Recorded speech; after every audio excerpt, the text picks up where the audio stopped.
Hello दोस्तों, नमस्ते, प्रणाम। हमारे यूट्यूब चैनल में आपका स्वागत है। एक बहुत सुंदर हम लोग विवाह गीत सुनाने जा रहे हैं। गाना कैसा लगेगा लाइक करिएगा, सब्सक्राइब करिएगा, कमेंट में जरूर बताइए गाना कैसा लगा। तेलान होते समय गाया जाता है।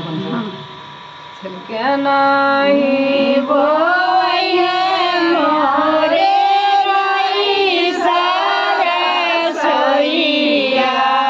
के नहीं बोइए कड़ुआ तेल, के नहीं बोइए मोरे रही सरसोईया, नहीं बोइए कड़ुआ तेल, के करे रामैया में मरवा सारब,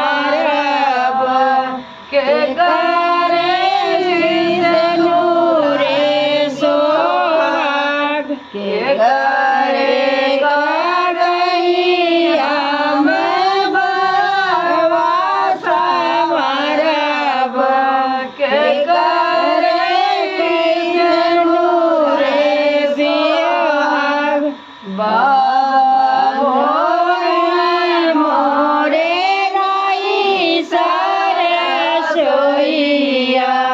भैया पेड़िया कड़ुआ तेल, भौजी गैया बरवा समरब, सैया के सिंदूरे सोहाग, भौजी का कैया से बरवा समरब, हरि जी के सिंदूरे सोहाग। हेलो दोस्तों, कैसा लगा है विवाह गीत? कमेंट में जरूर बताना दोस्तों। मिलते हैं नेक्स्ट वीडियो के साथ।